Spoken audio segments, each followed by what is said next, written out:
ازيكم عاملين ايه؟ صباح الخير، يا رب تكونوا بخير كلكم.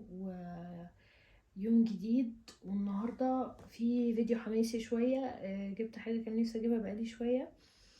معرفش انتوا عارفين الماركه دي ولا لا. ارزوم دي ماركه تركيه موجوده في مصر، لسه جايه قريب. بس في منها كذا حاجه، في حاجات مكانات قهوه، وفي يعني مكنسه، وفي كذا حاجه كده. بس انا كان عجباني الفكره دي فحبيت اجربها، فنزلت بقى اشتريتها. هما كانوا عاملين عرض بس يعني مش حاجة كبيرة اوي، هي ب1000 بالظبط، 999.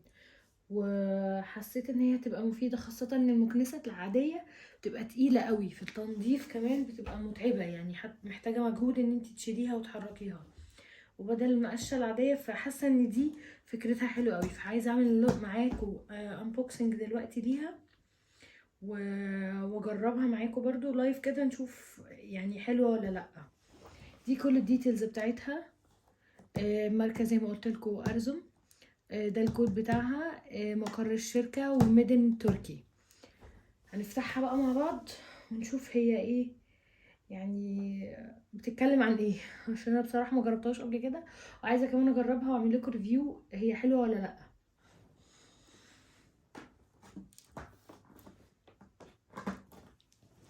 هنفتحها بقى ونشوف ايه شكلها عامل ازاي. ده اول جزء، ده الجزء اللي بيبقى موجود تحت.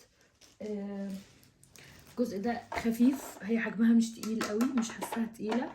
ودول زي عجلتين كده، مكتوب طبعا اسم الماركه. هي يا جماعه برضو انا حابه اقول تاني ان هي الاستعمال مش التقيل، يعني انتي مش استعمال كل يوم، مش استعمال مثلا حاجات سجاير كبيره الكلام ده، لا، هي استعمال خفيف، يعني استعمال كده اللي هو ايه، لو انت ديلي بتكنسي حاجه او كده، بدل ما تستخدمي مقشه وبتاع. دي يعني اعتقد ان هي هتبقى كويسه. احنا هنجربها برضو ونشوف.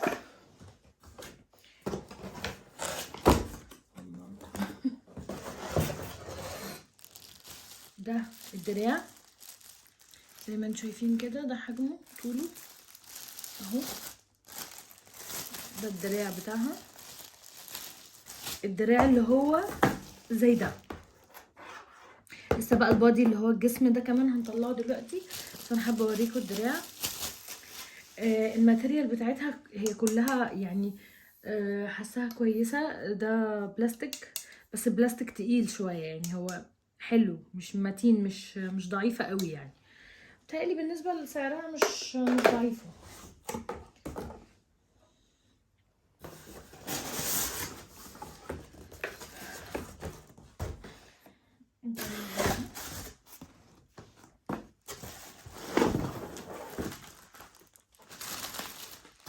ده بقى البادي اهو زي ما انتم شايفين كده، ده شكله. طلعه بس من الكيس مع بعض، هو تقيل شويه. ده شكلها. البادي بتاعها تقيل على فكره، مش خفيفه. يعني انا كنت متخيلها خفيفه، لا هي مش خفيفه خالص.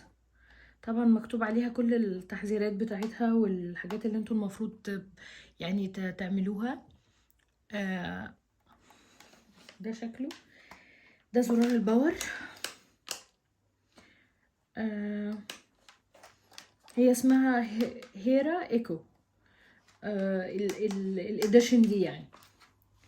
ده شكلها من فوق. احنا هنوصلها مع بعض، بس انا حابه ايه. ده البادي اهو، وده الباور. محتاجين نعرف بقى هي هتتوصل ازاي عشان نشوف شكلها كده. هو عامه الكرتونه مفيهاش اي حاجه تاني، خلاص خلصت. هما دول الثلاث اجزاء. نوصلها ازاي بقى؟ ايه ده اول بارت كده. الزرار ده ندخله لجوه، ندوس عليه كده ونركب الدراع.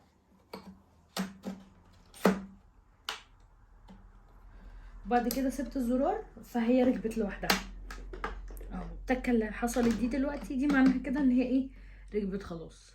ده شكله، ده شكلها كلها اهي. هنركب بس الجزء اللي تحت.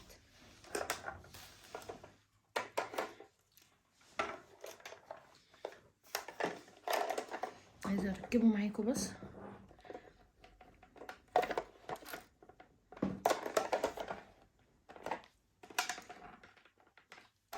ده شكله.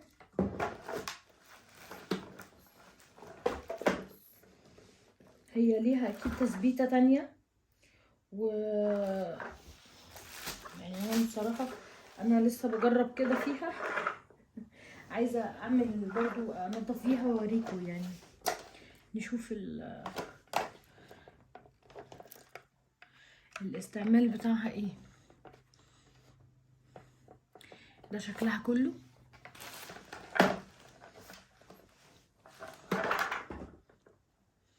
يعني انا حابه بس ابعد شويه كده، اشيل دي واوريها لكم كلها. ده شكلها كله، شكلها من تحت لفوق اهي، كلها كامله على بعضها. اهو طبعا ده السلك، نشيله برضو.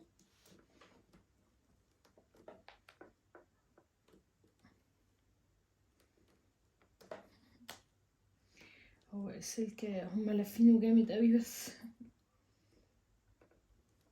اهو كده.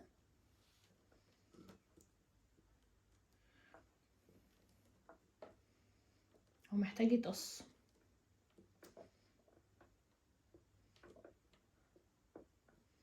يعني هو بس محتاج يتقص كده. هنقصه ونفكها وبعدين اوريكم هي بتعمل ايه. شغلها معاكم كده اول مره ونشوف شكلها على الطبيعه، يعني نشوف بتسحب ولا لا، شفطها كويس ولا لا.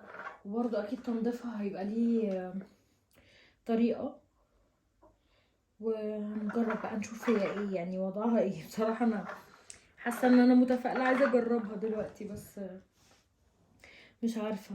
يعني برضو لو هي عند حد وحد جربها ممكن يقول لي الريفيو بتاعه عنها، يكتب لنا كده كومنت يقول لنا الريفيو بتاعه عنها. بس يعني انا شفت اعلانات ليها كتير، اعتقد ان هي كويسه يعني. في كذا اوبشنز عليها، كذا يعني كذا حد اتكلم على الاوبشنز بتاعتها وقال ان الاوبشنز بتاعتها كويسه. فخلوني اجربها واعمل لكم كمان اشوف هي يعني شفتها كويس ولا لا، واوريكم بتشتغل ازاي.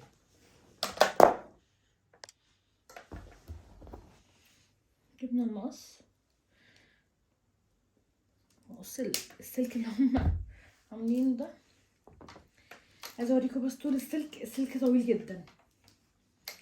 هو ممكن ده يبقى عيب لان احنا كده السلك هي ايه، هيخلينا نكعبل لا وغير كده كمان ملوش مكان يدخل فيه، مش زي المكنسه الكبيره.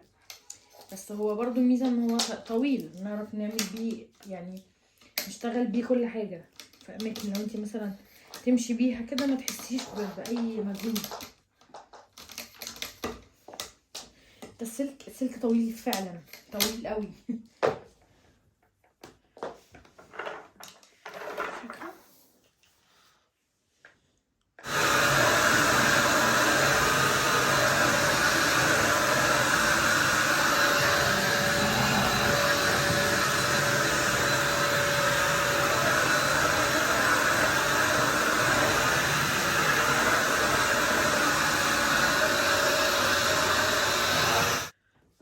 فين.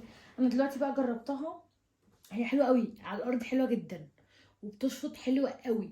بس هي مشكلتها الوحيده انها على السجاد تقيله جدا. يعني ايه معنى لما بتيجي تمشيها كده على السجاد حسيتها تقيله، الهواء بتاعها ممكن يشفط لو سجاده خفيفه زي دي، يشفط السجاده. يعني هي عايزه سجاد تقيل جدا.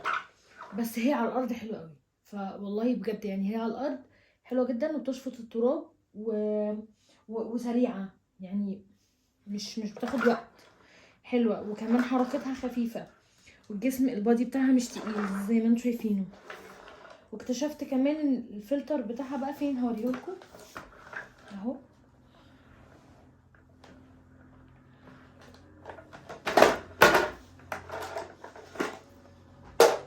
ده الفلتر.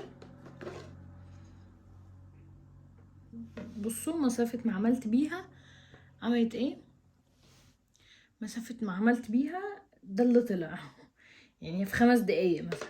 ده الفلتر بتاعه بيتنضف طبعا، اكيد تنظيفه سهل يعني، احنا هنشيل الحاجات دي هبقى انضفه معاكم برضو بعد كده. وبعد كده بنركب بقى الجسم تاني زي ما هو اهو، بس كده خلاص. نضفيها بمنتهى السهوله يعني، هي بصراحه هي سهله قوي يعني. انا كنت متخيله ان هي يبقى فيها، هي عيبها الوحيد فيها عيب واحد بس، ان ما فيهاش درجات يعني، ما فيهاش زي المكنسه الكبيره ان انت كل حاجه ليها حاجه، السجاد ليه درجه، الموكت ليه درجه، الكنب ليه درجه كده، لا هي كلها فوليوم يعني ضغط واحد. فهي على السجاد تقيله جدا، انما على الارض وعلى البلاط وعلى الخشب يعني زي اللي هنا ده الارض دي حلوه جدا بصراحه، هي انجزت في ثواني، لمت نص الاوضه في ثانيه. انما السجاد هي مشكلتها مع السجاد قويه شويه عليه، بس ممكن انا عشان لسه اول مره فهي ممكن يكون ليها مكان، هدور بقى معاه يعني، هدور عليه واعمل لكم تاني ريفيو برضو نشوف هل فيها تعدد خيارات مثلا لحاجه، بس انا ما اعتقدش لان مفيش اي زراير تانية موجوده يعني. انا حاولت حتى ان انا اجرب كده، ده ضغطها شغلها بس ثانيه.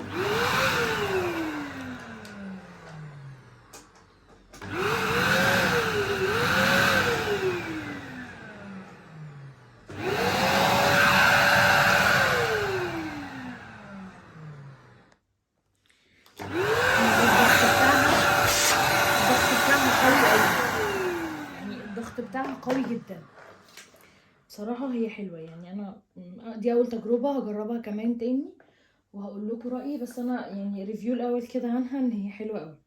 هي عندها مشكلة واحدة بس مع السجاد، قوية قوي على السجاد، فهي في الارض في السيراميك في الباركيه في كل حاجة انا جربتها دلوقتي حلوة قوي بصراحة يعني. والبادي بتاعها على فكرة مش خفيف، انا كنت فاكراه اخف من كده بكتير، لا هو مش خفيف خالص يعني. البادي بتاعها تقيل متينة يعني، مش من اللي هتتكسر في ثواني حاجة يعني، مش ما اعتقدش ان هي البلاستيك بتاعها تقيل كمان، والتكنولوجي اللي فيها حاساها قوية. فيا رب تكونوا استفدتوا، ولو حد عايز يجيبها انا حاساها هي حلوة جدا. وبرضو لو حابين بعد فترة اعمل لكم ريفيو تاني نشوف هل استمرت اتكسرت اتعطلت حصل لها حاجة. وكمان هي عليها على فكرة ضمان سنتين، هو قال لي كده ضمان سنتين في اي وقت لو فيها مشكلة. انا جايباها يا جماعة من كايرو فيستيفال، في بوث هناك كده لمنتجات ارزون بس. بس انتوا ممكن تلاقوها بقى في يعني معرفش بيتك وكده موجودة فيه ولا لأ، بس انا جبتها من البراند نفسها، البراند نفسها ليها بوث في كايرو فيستيفال فرحت جبتها منه بس. وده كان الريفيو عنها، المكنسة الجديدة بتاعت ارزون. هي نازلة بقالها مثلا حوالي 6 شهور او سنة موجودة في مصر، انا يعني من زمان عايزة اجيبها بس كنت مستنية اشوف. بس انا دلوقتي جربتها معاكم بقى الطبيعة وانا شايفة ان هي حلوة بصراحة. استنوني بقى في فيديو جديد، يعني ان شاء الله يبقى سنة سعيدة عليكم بمناسبة السنة الجديدة ويا رب تكمل على خير.